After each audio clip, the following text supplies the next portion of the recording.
Hello, everyone. Welcome back to Teaching Music Tomorrow. My name is Anne Molesky, and I'm here with my friend Victoria Bowler, and we are back for more melodic arranging, level 2 of melodic arranging. So we started talking last week about sort of those beginning ways that you can get into melodic arranging, whether or not it feels hairy and scary and why that might be. And so we are going to continue the conversation today.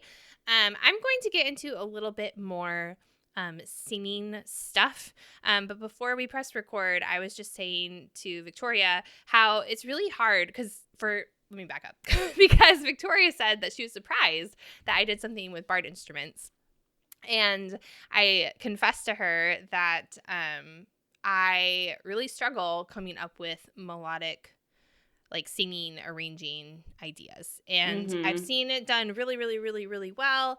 And I think that it's difficult for me because it seems, quote unquote, so easy to go to the instruments and to have the kids sing what they're going to play, but they have that aid, whereas it challenges me as a teacher and it challenges the kids' oral skills, as we touched on last week, when we're asking them to do something more improvisatory or more compositionally with singing, right? But you and I both believe very strongly in singing first and having a strong singing classroom, and so the irony there is thick, right?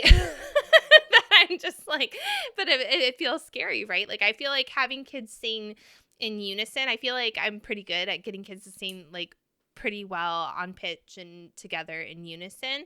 And so once we get that going, then as I'll talk about, sometimes it's nice to go into canon, but to come up with some other things, particularly when I want students to have choice, it's hard for me. It's hard for me to try to figure out how to make that happen. I think maybe I have a good thing going here. This is something that I do like to do, but what are your thoughts? What do you think?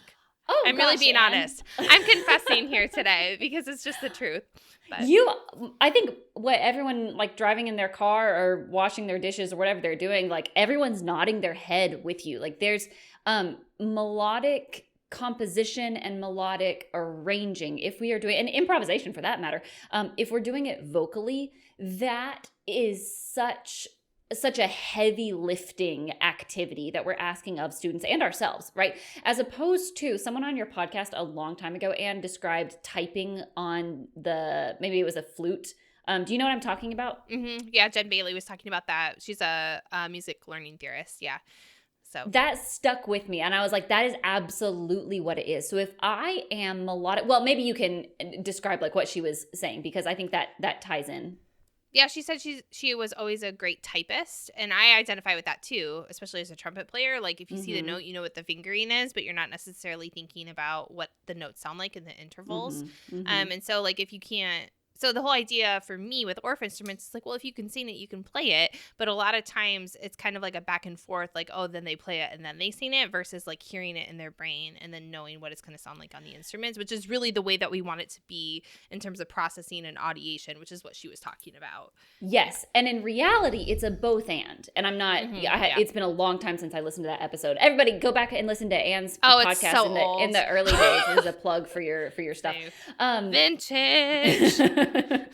When I heard that, I was like, that is exactly it. That that phrase, that describes all of it. Oh my gosh. Yep. What a great way to put it. But in reality, what we were talking about with your activity last time, it's a both and. I use the typing, here are your options, the low sound and a high sound.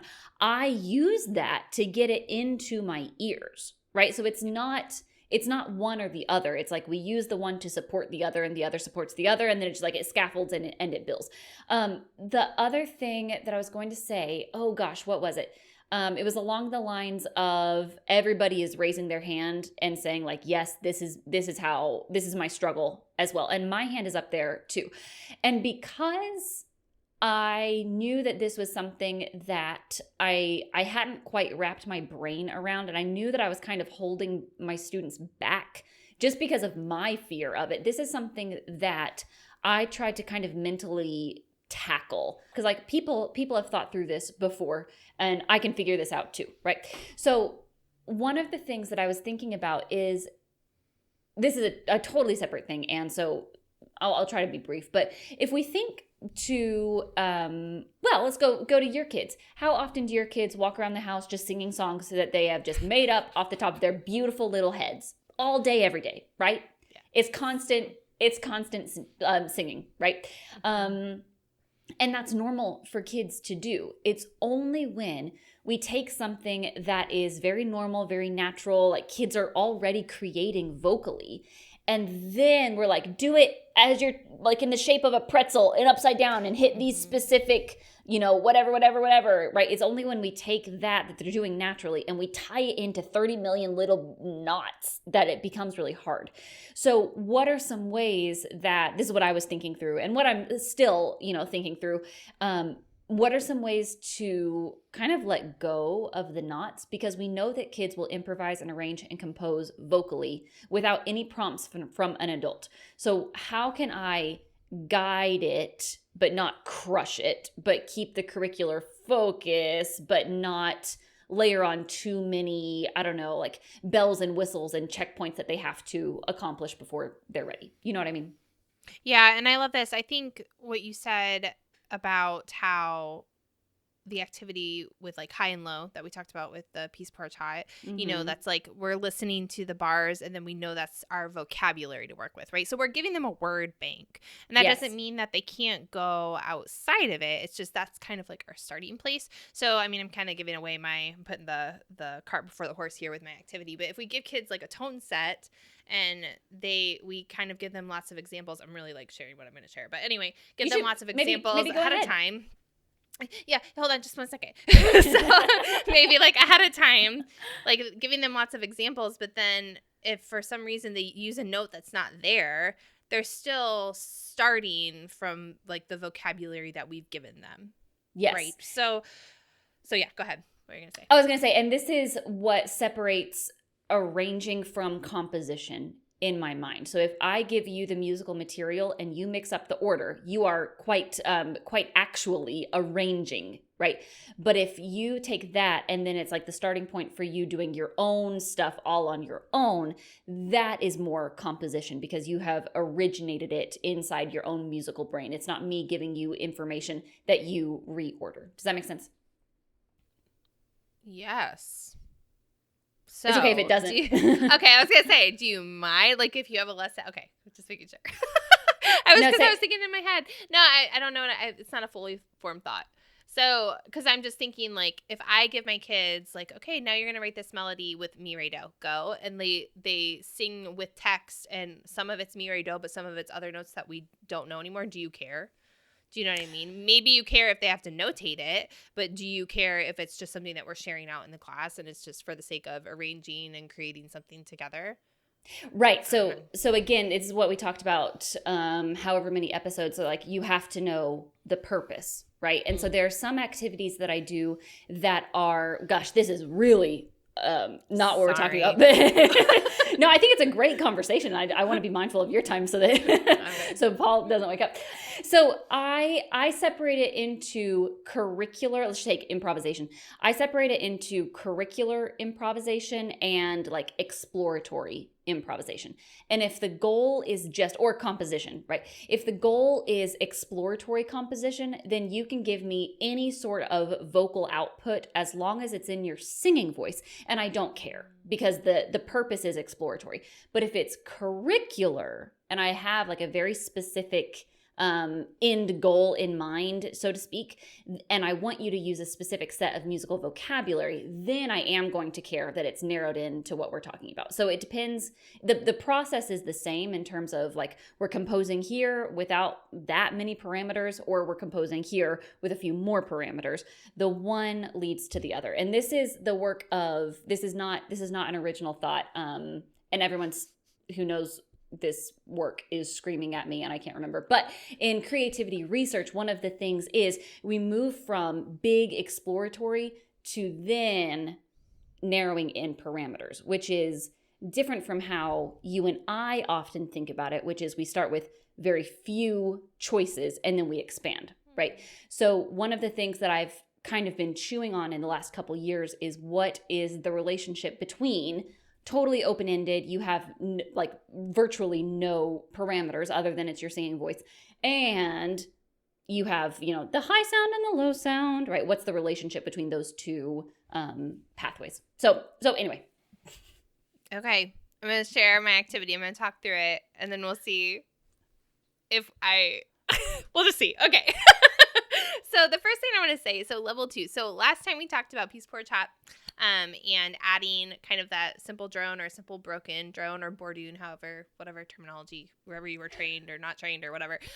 So whatever term you choose to use. I think you say bordoon, I say drone. Anyway, adding that with soup just has kind of like a base layer, right? Underneath our song. And then we talked about taking different types of soup. I forget what you said. It was a soup I'd never heard about. But like split pea soup, you could do tomato soup, even though the rhythm's funky, like whatever you want to do, whatever the kids give you, that's another layer. So that's kind of like our first level, if you will, of arranging.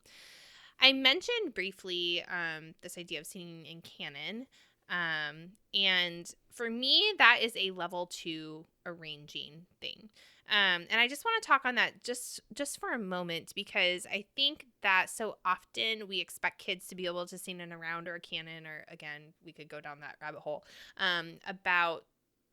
we expect them to be able to do it as if it's like kind of an easy thing, and it's not an easy thing at all. And so that is a level 2, maybe a level 3, depending on the song that you're using. And the reason why it's so difficult compared to an ostinato is because the ostinato is so markedly different, right? If a kid's going soup, or even plain, or even singing soup, that's so different than Peas Porridge Hot, right? Versus them hearing Peas Porridge and then instantly having to sing Peas Porridge and then going back and forth. Yep.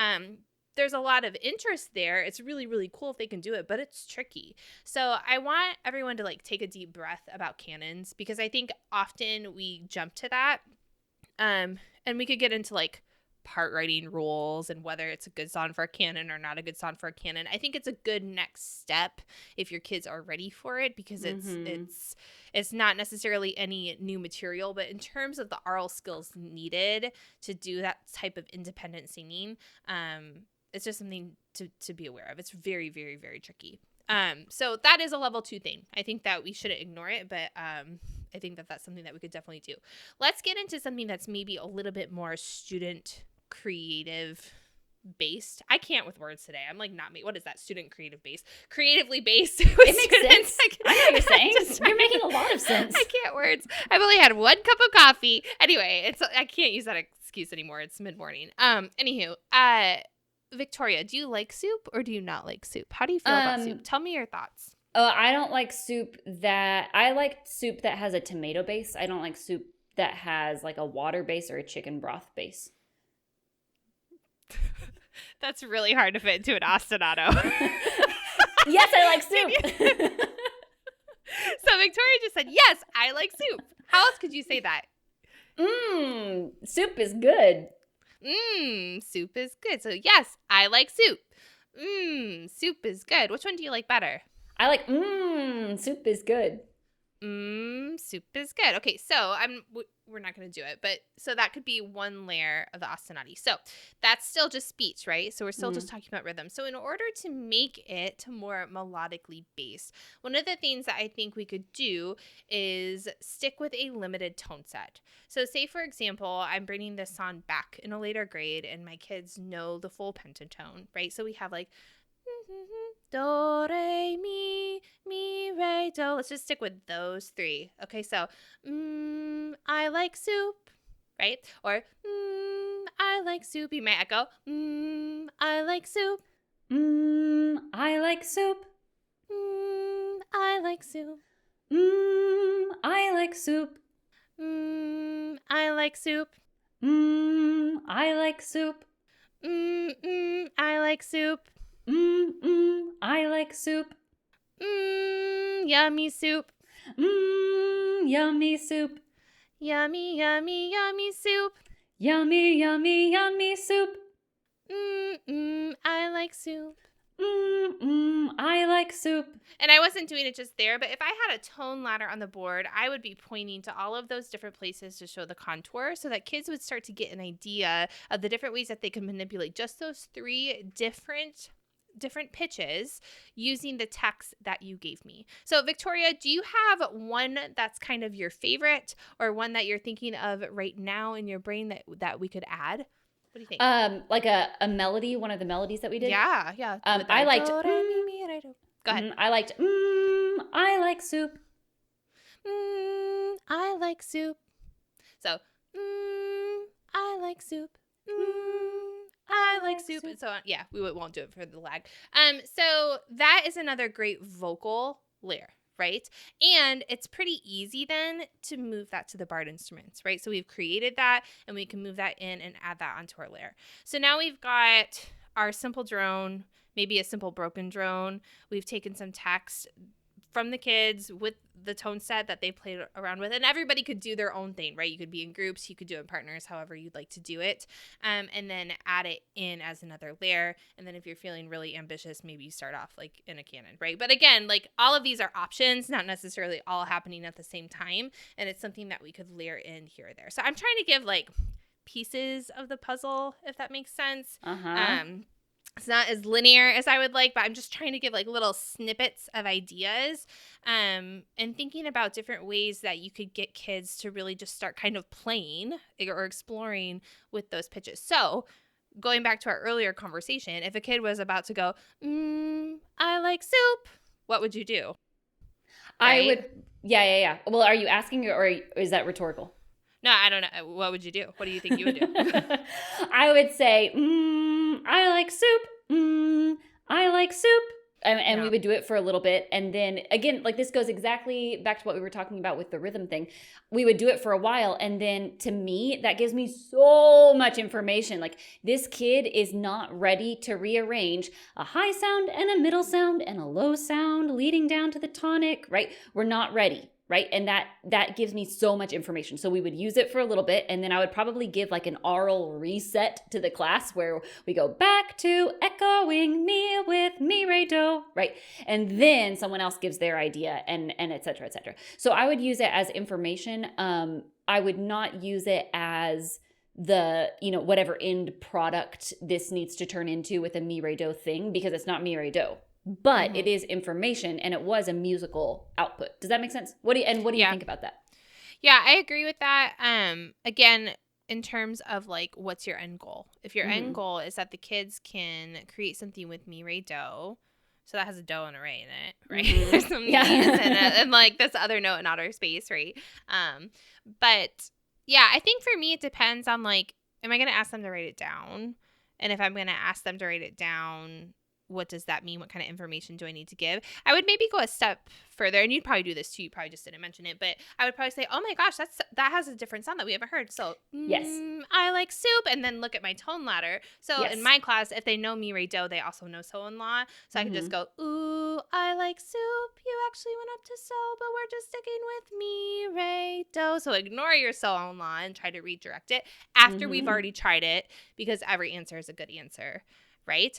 And then, after we've done some mi, re, and do, and then we want to add some stuff, maybe the next class we add so in there. So that is an option. You know what I mean? It just kind of depends on your kids and what type of information, as you said, they're giving back to you. Right. And that's what's cool about doing an activity like this, is that you don't know where it's going to go, which is super scary. But at the same time, if you can kind of release some control, and I'm the first one who has all the trouble in the world doing that, it's really cool what they can come up with. So that was kind of my deal. Just finding different like little puzzle pieces you can put in, and trying to leave it as open-ended as possible. And then when it comes time to actually get to the melodic elements, that's when you give the vocabulary, or kind of like that refined word bank, if you will, in terms of what you're trying to do curricularly, right? So the exploratory here, going back to some of your language, the exploratory is like, tell me how you feel about soup. How many different ways can you say that? Let me kind of reset it into a meter, or different ways of putting it into a meter, and give you the vocabulary that we're going to use to play around with it. I love it. I love everything about that, start to finish. I'm a big fan. Thank you. Let me change what I was going to do completely, and let me pull up a different activity that's not what I had planned to do. And why is that? Why are you changing? well, I'm going What to are you change switching it it up? because I have the exact same activity in a different context, and I think that could be fun for us.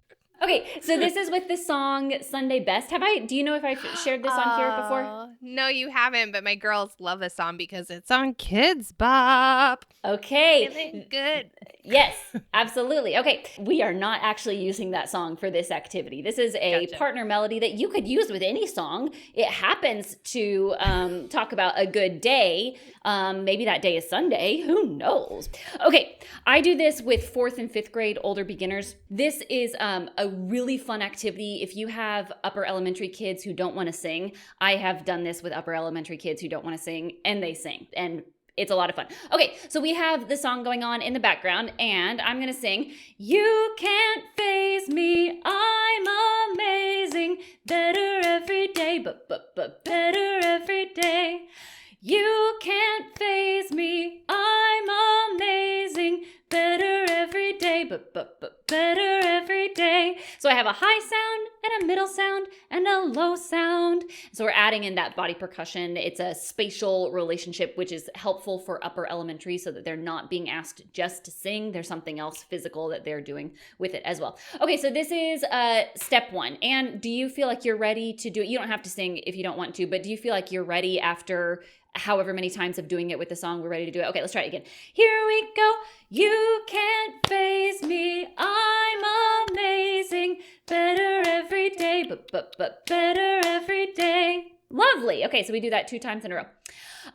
I hear 3 sounds. I have you can't faze me. So now I'm not going to ask you to do it, but in the classroom we would do this all together, and we're going to point to the bow ties. You can't faze me, I'm amazing, better every day, but better every day. So pointing to these bow ties for the high sound and the middle sound and the low sound. We can also do the same thing spatially. It's a high sound and a middle sound and a low sound. It's the exact same thing that we had up here. This time, Anne, question for you. Could you find your own way to show a high sound that is not this? So maybe it's a high clap. Maybe you put your hands on your head. Could you find a middle sound and you could find a low sound? So maybe your high sound is a clap. Your middle sound is, we do this with a partner. So maybe you hit your partner's hands, and then the low sound is a stamp. Right. And it's okay if you don't feel particularly creative. What are your thoughts for your high sound and your middle sound and your low sound? Let's do snap for high sound. Let's do this chest pat for middle sound. Is that okay? Yep. And then a stomp for low sound. Great idea. Perfect. So now we're going to do that same activity. You can't faze me, I'm amazing. But instead of using my body percussion, we're using body percussion that the students, or if you don't want to call it body percussion, because, you know, if you put your hand on your head, that's not really body percussion. We're using high, middle, low sounds that students come up with on their own. Okay, and that is oodles of fun on its own. So just reinforcing the high, middle, low. Let's fast forward to once we have mi, re, do, like consciously under our belts, so to speak, orally. I have some rhythmic building blocks up here, and I think we're going to do good, good, A-okay, A-okay. So now with the song playing in the background, we're going good, good, A-okay, A-okay, good, good, A-okay, A-okay. Well, that was fun. Next, I bet I could think of a mi, re, do melody to go with this. So I might go good, good, A-okay, A-okay, good, good, A-okay, A-okay. Or if I wanted to put it on my body percussion from many weeks ago, I would have good, good, A-okay, A-okay, right? I bet that after going through 30 million different melodies of me showing you kind of what you were doing, Anne, earlier, where you took my ostinato and you put it in like 30 million different varieties of mi re do. After we do that several times, I bet that you could turn to a partner and find some way to show good, a-okay with mi, re, do. One of the nice things is we can notate people's ideas on the staff by just moving the blocks up and down. And I don't have this as its own slide, but I can also see a world, if you're not ready to put it on the staff, that you can just put it spatially in the air. You know what I mean? Okay, so that's the idea. I'm giving you the rhythmic building blocks. I'm giving you the parameters of mi, re, do. You've already showed me your own idea for how to put it on your body. And then we go through several million different iterations of what a melody could be based off of this rhythmic building blocks text. In this case, good, a-okay, a-okay. And then with a partner, you're going to find a new melody to work with. Is it arranging? Is it composition? This one's on the fence for me a little bit, and that's a potato thing. So what are your thoughts on this? Because it is the exact same activity that you had. Yeah, but the way that you're just I just love the way you put stuff like that together. And what's so cool about it is that the way that I know that older kids would go insane for this. Even my kindergartner would go insane for this because she loves that song, right? Mm-hmm. Almost first grader, by the way, at the end of this week. Aww. It's fine. But anyway, so yeah, I think so. What I love about it, and I meant to talk about this in my activity too, the power of movement, particularly with those older kids who are resistant to singing. So if you have older kids that are resistant to singing, right, because you're talking about mi, re, do, so these are your older beginners. I think Yes. I should have said that. No, I think you did. Okay. But anyway, using movement and pop music before getting at the actual notation or like the actual tone set that they're going to sing, and then they're also going to get to put them on instruments, like those 3 carrots, like the movement, the pop song, and the instruments are 3 huge carrots for those kids. So it's like through that whole process, they're doing all of those things. They're doing all of that like physical oral preparation before they get to the actual tone set. And then, they also are going to put it on instruments. Like they won't even notice, like they'll notice that they're singing, but like the fact that they get to sing the ostinato along with that is a huge thing. And you put body percussion with it right away. Yep. So they have that to fall back on too, mm-hmm. right? So even if you have a kid who's resistant to singing, they're still participating in all of that preparatory work, right? So yeah, I love how that's really, really built in a beautiful way for those kids. Mm. Yeah, in terms of the arranging, something that I think is absolutely worth highlighting, this is we jumped, even though we talked about level 2, this is a big step up from play a high sound and a low sound on an instrument like you did the first one. And then for me, just vocal exploration cards. Like for both of us, this is a big step. And one of the scaffolds that we both used was the teacher modeling. And you modeled, Anne, with the yummy soup. You took my idea and then you modeled 70 million different ways that I could give you a correct idea. And that it sets the parameters, but it also opens the parameters up a lot. Do you know what I mean? And so for kids, like I imagine you were, and as I definitely was, like so concerned about the correct output, the correct answer, right? Showing that you can have 7 correct answers and you pick your favorite one. Like that's very freeing for some of these kids. Yeah, you literally took the words right out of my mouth. Like there's not just like, it's not like, I like soup. Here's mi, re, do. Here's mi, re, do, go. Yes. And then it's like, oh, but wait, what? I don't know what the answer is. Instead, it's here's all of these examples. I get to pick one. Not only I get to pick one, but I think this is what it was, but I'm not sure if it really was. But it does have mi, re, do, so it might be what it was. You know what I mean? Mm-hmm. So it just kind of opens up their brains that much more. So yeah, I love that. I love that so Great. much. Awesome.